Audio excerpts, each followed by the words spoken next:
fun begins. How's it going? Hello. Well, greetings, young Jedi. Hello there. What's up, everyone? Hybrid Toy Reviews here, and welcome back to my weekly figure ranking series. Today, we are going to be ranking all of the Black Series from the Phantom Menace. So, this is a rather short list. It makes for a decent length video instead of like a mega long video like last week's was. But there are 12 unique entries on this list. I slimmed it down a little bit by not including multi-packs, unless a multi-pack had a unique character in it. So, for instance, in 2024, we had Darth Maul on the Speeder, we had Darth Maul in the 3-pack, and then we had Darth Maul single-packed. I'm just talking about the single pack. And if the single pack hadn't come out, I still would have only really talked about the figure instead of like everything else, you know. I would have like broken it up into singles. So I'm just talking about the single packs on all of these. A couple of characters get brought up multiple times if there are reissues that have differences, and so on and so forth. But I feel like I've definitively caught every character that Black Series has made. It makes for 12 unique entries. So, all that said, let's go ahead, jump into the Phantom Menace, and maybe at the end we'll talk about how actually underrepresented this movie is. So, let's go. Starting off the list in spot number 12 is what feels like the most obvious choice to me.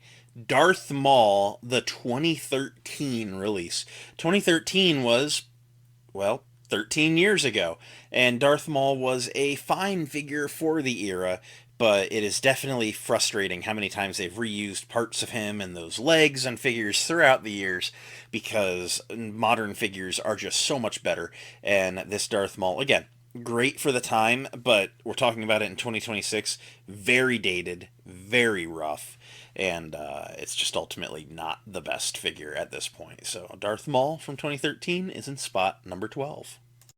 In spot number 11 is Qui-Gon Jinn, the 2016 release. This was a red box figure, and they tried to do this weird gimmicky thing where they made his face like a soft rubber overmold. It wasn't the worst likeness like ever, but it was not a good likeness either, and it is aged incredibly poorly.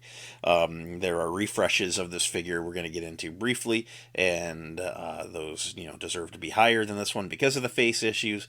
Yeah, and this figure came out in 2016, or it might have been early 17, and just again has some dated articulation. Overall looks okay, but ultimately, in my opinion, a brand new head-to-toe Qui-Gon would be the move.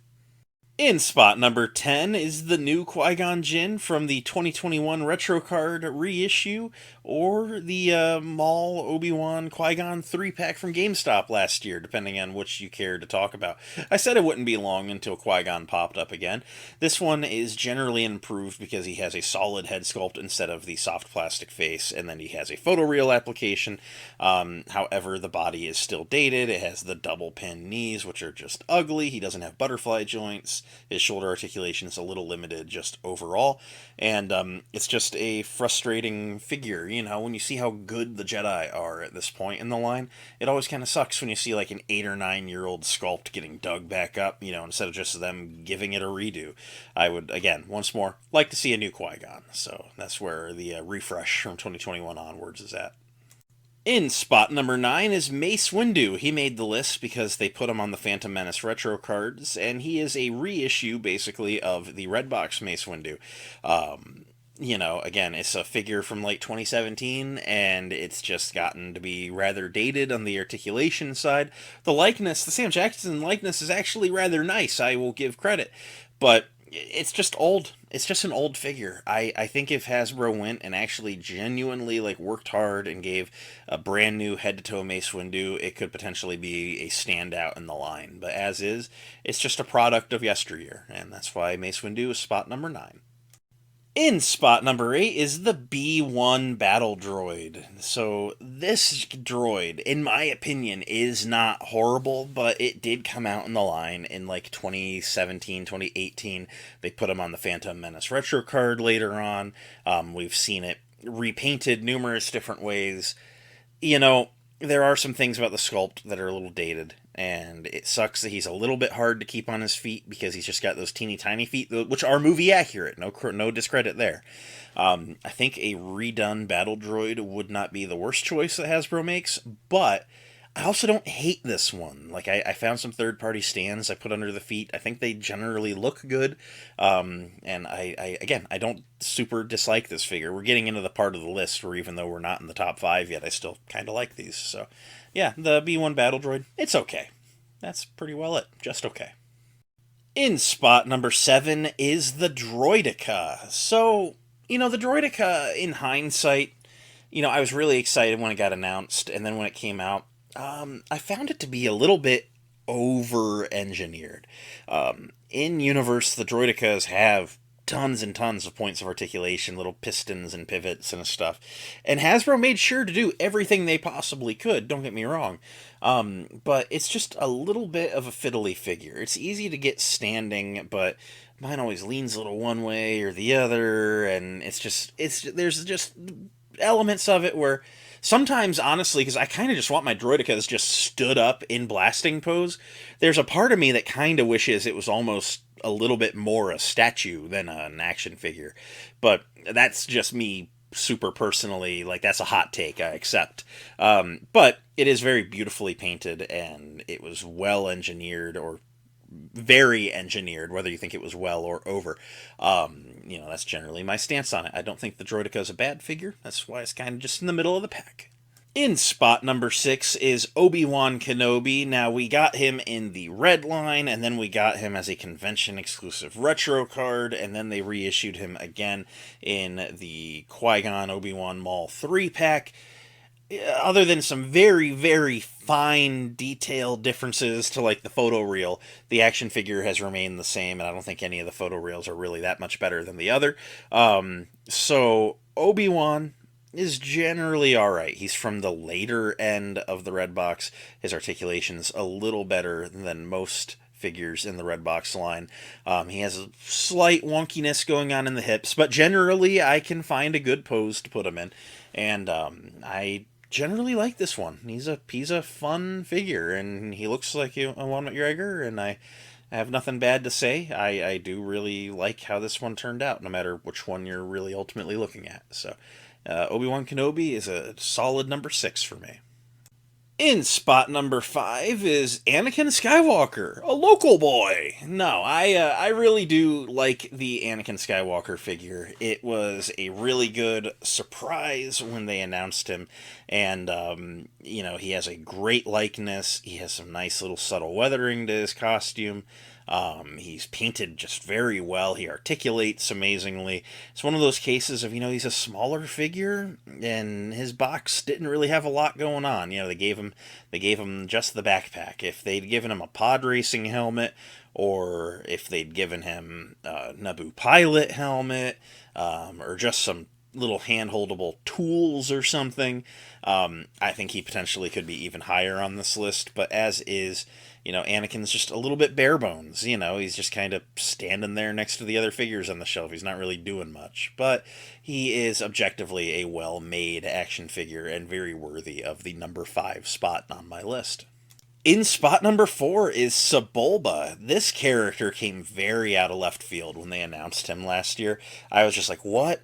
Really? We're getting Sebulba? And I'm going to be honest, I didn't get him day one because I was like, maybe Sebulba is finally getting to the deep cut fringe of what I do and don't need. But after a couple of months, I finally did hold one in hand at a convention, and I was like, you know what? This guy's actually pretty cool. Glad I picked him up. He has some amazing sculpting. This is some of Hasbro's just proof that they can do a phenomenal alien sculpt that has great articulation. I mean, look at him.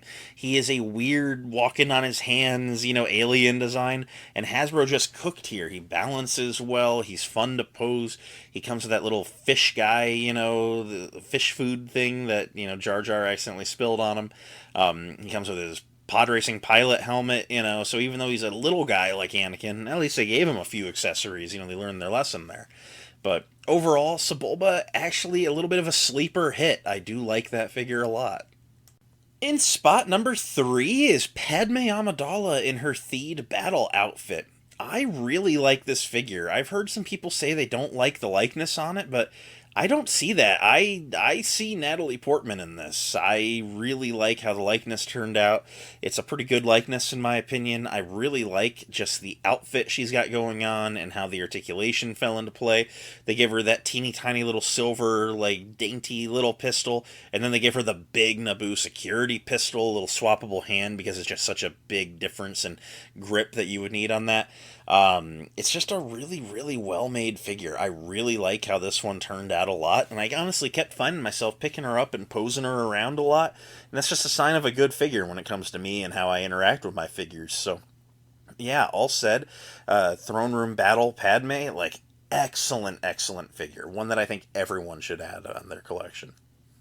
In spot number 2, it is the deluxe from a couple years back, Jar Jar Binks, and he came out excellent. So the deluxe version of him comes with the big Gungan shield and then a little boomer and a spear. And then he got reissued on the Phantom Menace retro card, and they didn't have room in the package for the shield, so they gave him the spear and the boomer.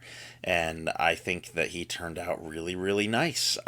He has a little bit of a bland expression. You know, a lot of people, when they think of Jar Jar, they think of him as being very goofy and expressive, and I agree, but there were times in the movie, especially when they were battling the battle droids, where he did put on his serious face and do his best to lock in, and given that this figure is loaded down with battle accessories, I'm okay with him being a little bit more of a Gungan warrior than a Gungan, clown, and that's a-okay in my book.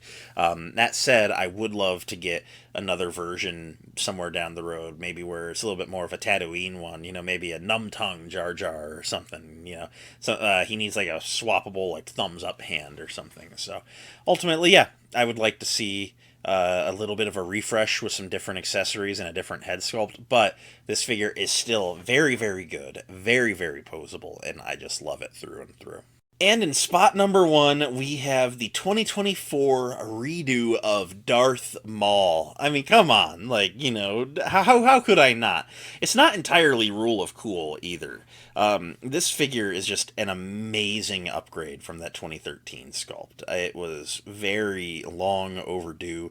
The articulation is just phenomenal. I really have nothing bad to say on this figure, no matter what way you went about getting him, whether you got the one with the speeder or the single pack or the one out of the 3-pack. I didn't get the 3-pack, but I got the other two. Maul is just generally a really good figure. I really like the articulation on this. He is so fun to pose. Our Clone Wars and Gaming Greats Maul figures were phenomenal, and they really had given us an idea that Hasbro could do a good Maul with the modern articulation schemes that they've been using, and they cooked here. It's all I can say is Hasbro cooked here. The 2024 Darth Maul is easily well and above the best figure in the entire Phantom Menace lineup, in my personal opinion.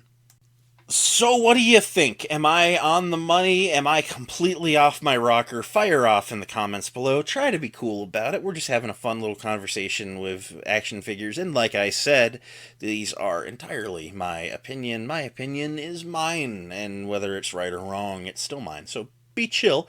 But what is your favorite Phantom Menace figure? We only really have these 12. So what's your favorite one? Fire off in the comments down below. Let's have a fun conversation about it. I'm going to go work on some other videos. So until next time, may the Force be with each and every single one of you. And I hope you all have a great day.